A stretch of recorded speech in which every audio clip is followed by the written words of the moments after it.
Hi, everybody. My name is Jessica Jean-Baptiste. I'm an industrial designer from Baldwin, New York, and today I will be talking to you about the power of collaboration.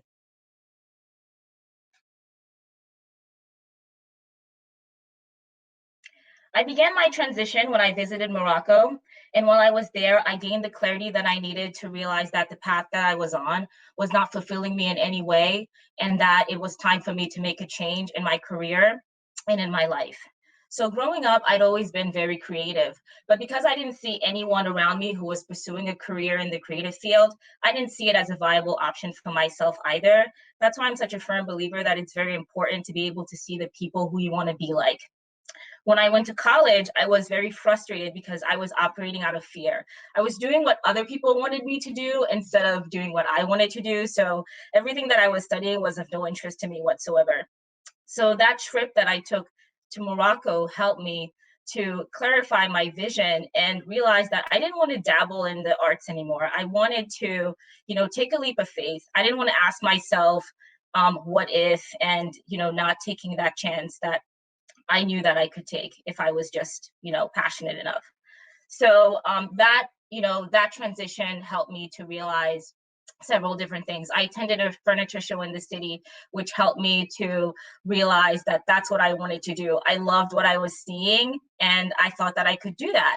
That led me to pursuing a degree in industrial design, and there I met so many passionate people. Like I felt like I found my tribe, being there around these people who were passionate about what they were doing as well. So I struggled at first as a minority, but I grew as a designer once I realized that design is not about the status quo and that it's okay to be able to bring my full authentic self to the table. I really enjoyed making while I was at Parsons.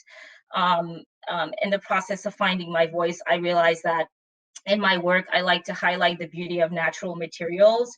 And it also helped me to design objects that were ergonomic for different types of people and different types of users.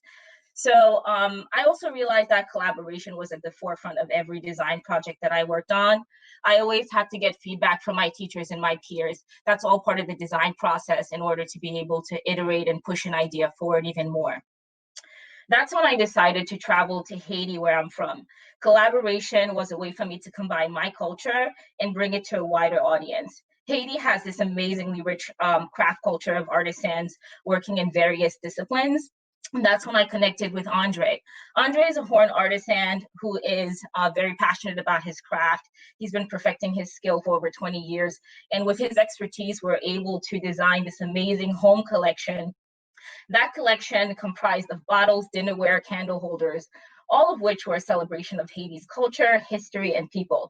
It also showcased that Haiti, that's often overlooked, has artisans who are good enough to be able to have products that can be sold to the mass market. The project also helped me to realize that design was a passion that I had that could also be used to fulfill a greater purpose, and that by working with people, different groups of people, that projects could be even more meaningful. So I think that all designers need to learn to collaborate and have empathy for others, because the projects that we design affect so many different kinds of people, but there are many people that are missing from some of those conversations. That's why a major goal of mine now is to be able to expose more young Black people to the design field and get them excited and passionate about design so that their voices can be a part of those conversations that are currently happening without them. So to all the to all the business leaders, the design managers, the recruiters who are listening in on this conversation, make the effort and hire more Black designers. This event has been a great representation of the diversity and wide range of skill sets that we bring to the table. So just do your work. To the aspiring Black people out there who are considering considering the field of design, take that leap of faith, believe in your vision, know that your voice matters now than it ever has before.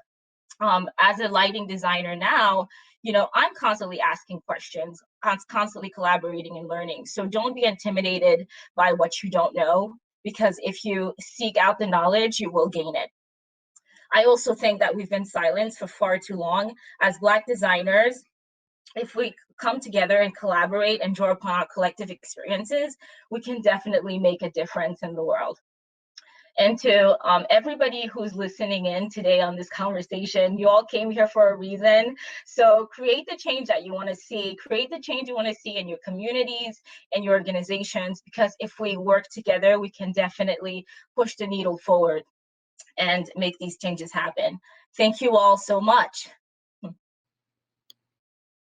Thanks so much. And do you want to give your shout out to where people can find you, even though it's on the screen?